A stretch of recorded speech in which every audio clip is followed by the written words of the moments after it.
Assalamualaikum warahmatullahi wabarakatuh. Nama saya Alia Widyasuni dari Prodi Pendidikan Bahasa Arab kelas A UIN Raden Intan Lampung. Oke, di sini saya akan menjelaskan mengenai tanda-tanda i'rab. Pengertian i'rab. Al-i'rabu huwa taghyiru au akhiril kalami ihtilafin awamilid dakhilata 'alaiha lafzan au takdiron. Artinya, perubahan sebuah akhir kata atau misal dari rofa menjadi nasab disebabkan amil yang masuk pada kata itu, baik perubahannya nampak atau lafzon ataupun secara perkiraan atau takdiron.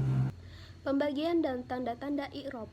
Yang pertama adalah rofa, yang kedua adalah nasab, yang ketiga adalah khofat atau jar, yang keempat adalah jazm. Yang pertama adalah rofa. Tanda rofa yang pertama adalah domah. Yang menjadi tanda domah yang pertama adalah isim mufrad, misalnya jalasa hamidun, tajalisu muslimatun, hazihi hurfatun. Yang kedua adalah jamak taksir, misalnya tilka hurufun. Yang ketiga adalah jamak muannas salim, misalnya tajalisul muslimatun. Yang keempat adalah fi'il mudhari allazi lam yattasil bi akhirihi syai'un, misalnya yajlisu, tajlisu, ajlisu, najlisu. Tanda rofa yang kedua adalah waw. Yang menjadi tanda waw yang pertama adalah jamak muzakkar salim, misalnya dakhala hamiduna, qatalal muslimuna. Yang kedua adalah asmaul khamsah, misalnya abuka, akhuka, hamuka, fuka. Dan tanda rofa yang ketiga adalah alif. Yang menjadi tanda alif adalah isim tasniyah, misalnya dakhala hamidani, qatalal muslimatani. Dan tanda rofa yang keempat adalah nun.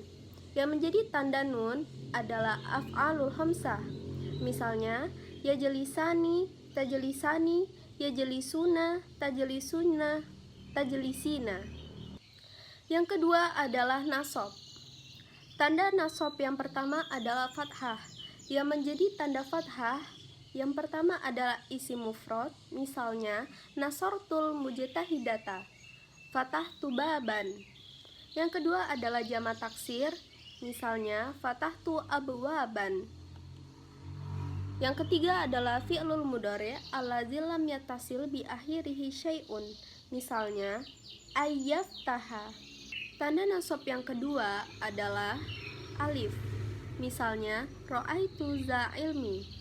Tanda nasab yang ketiga adalah kasroh. Yang menjadi tanda kasroh adalah jamak muannas salim, misalnya ra'aitu za ilmi. Tanda nasab yang keempat adalah ya. Yang menjadi tanda ya yang pertama adalah isim tasniyah, misalnya nasartul mujtahidataini atau fatimataini. Yang kedua adalah jamak muzakkar salim, misalnya ra'aitul mujtahidina atau hamidina. Tanda nasab yang kelima adalah hazfun nun. Yang menjadi tanda hazfun nun ada af'alul khamsah, misalnya lan yajlisa, lan tajlisa, lan yajlisu, lan tajlisu, lan tajlisi. Yang ketiga adalah khofat. Tanda khofat yang pertama adalah kasroh. Yang menjadi tanda kasroh yang pertama adalah isim mufrad, misalnya salamtu ala mujtahidati atau hindin, darabtu bil kolami. Yang kedua adalah jamak taksir, misalnya salamtu ala hunudin, darabtu bil aklamin. Yang ketiga adalah jamak muannas salim, misalnya salamtu ala mujtahidat. Tanda khofat yang kedua adalah ya. Yang menjadi tanda ya yang pertama adalah asmaul khamsah, misalnya marartu bi abi bakrin.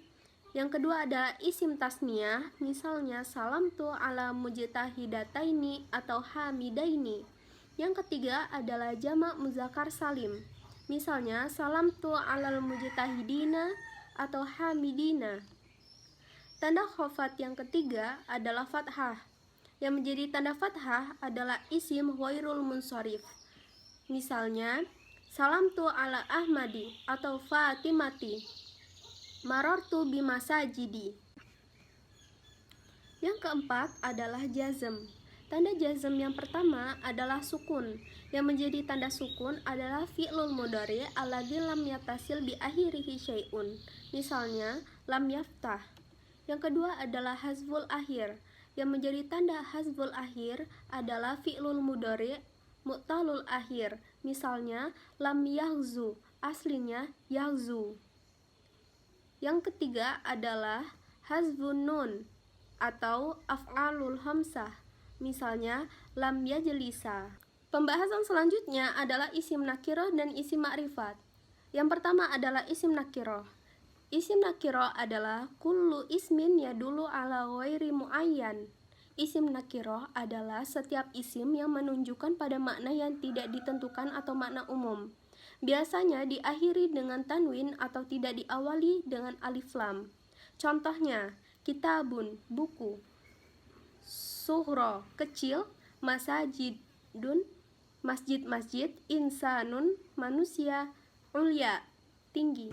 Yang kedua adalah isim ma'rifat. Isim ma'rifat adalah kullu ismin yadulu ala muayyan. Isim ma'rifat adalah setiap isim yang menunjukkan makna tertentu. Macam-macam isim ma'rifat ada 7. Yang pertama adalah isim yang memakai alif lam, misalnya al-kitabu, al-masajidu, ar-rahimu, al-talibuna. Yang kedua adalah isim alam atau nama, misalnya Muhammadun, Fatimatun, Makkatu, Lubnanu, An-Nailu. Yang ketiga adalah isim domir atau kata ganti. Contohnya, huwa, hiya, anta, ana, nahnu. Yang keempat adalah isim isyarah atau kata petunjuk. Misalnya, haza, hazihi, haulai, zalika, tilka, ulaika, hunaka, hunalika. Yang kelima adalah isim mausul atau kata sambung. Misalnya, allazi, allati, allazina, ma, man. Yang keenam adalah isim yang diidofahkan. Misalnya, kitabul fikhi, libasu mahmudin, su'uzzanni. Yang ketujuh adalah munada maksud. Misalnya, ya talibu, ya talibani, ya hadiruna. Thank you.